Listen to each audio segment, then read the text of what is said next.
So I've always appreciated Marianne Williamson. I think she comes from a place of love. And as far as like foreign policy, she's way, way, way more anti-war than Tulsi Gabbard. Yeah, can you just talk about that a little bit? I want to know your view. Yeah.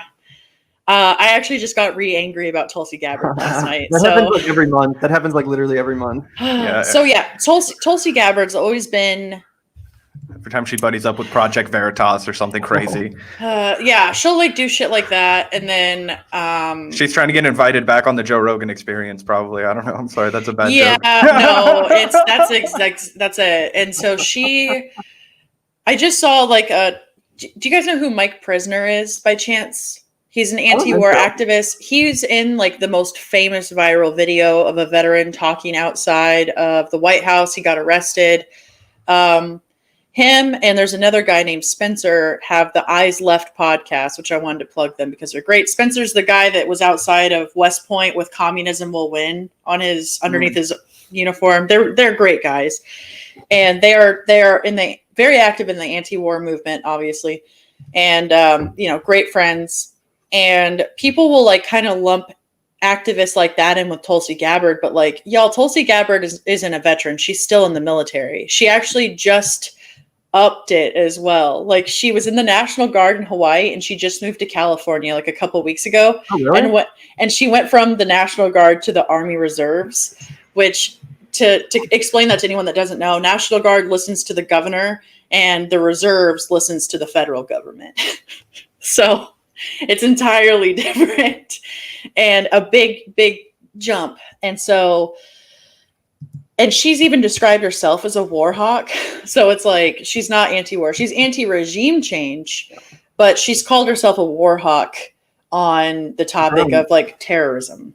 And like drones, right? I think she came out in favor of, she was like, I support drone, like I'm a dove on like actual boots on the ground, but I'm a hawk when it comes to droning, which is actually a great segue into another question I had for you, which is just like, and this is another thing that I kind of brought up briefly with Marianne Williamson in our interview with her the other day, which was like, what exactly is the state of the anti-war movement here in America when increasing amount of our militarism is done via drones and via kind of like automated robot technology, the effects of which are obviously so much less visible here at home. You know, we don't have, our brothers and sisters and sons and daughters coming home in caskets or with PTSD, but obviously overseas, the effects of, drone warfare, it's like a 90% civilian death rate, something absolutely insane like that. So it's clearly not a better solution for them, but it's less visible to us. How do you think the anti-war movement here in America should respond to, the drone warfare? What's your thoughts on that? I mean, that is a good point. When you had things like when we invaded Iraq or, Afghanistan, or we had the surge again in 2010, people knew, because like you were saying, people were leaving. People were actually, going overseas. People were dying. People were coming back with PTSD. But the biggest thing is you're able to desensitize not only the American public, but also people in the military when you have things like drone warfare, unless you're a drone operator. Like they are still very mentally getting destroyed. You know what I mean? So like they're going to have like the invisible, PTSD, things like that. But I mean, we might not have boots on the ground, but the Navy still deploys constantly to the Middle East.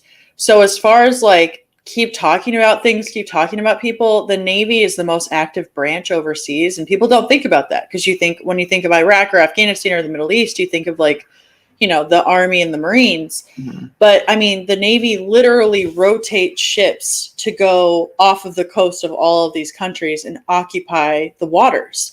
So for me, it's really focusing on that. It's explaining to people that we have thousands of people literally in the ocean constantly, aircraft carriers are bombing these countries. And then like I was on a destroyer. And so we were doing VBSS operations as a ship, which is visit, board, search, and seizure. We were supposedly looking for members of ISIS. That wasn't true.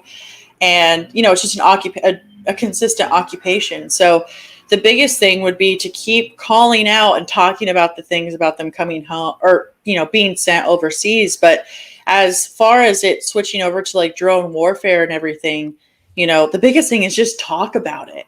because people had no idea Obama was doing most of the stuff he was doing in regards to foreign policy. Now, I think people are a lot more awake to it now. Like they kind of know, especially because after Obama's presidency, you know, they'd be like, oh, Trump did this. And it's like, oh, well, Obama did it too. And it kind of made people More. that were At literally times. more. Not always Yeah. more. Depending on the country, it was more. Other Yeah. times it was less.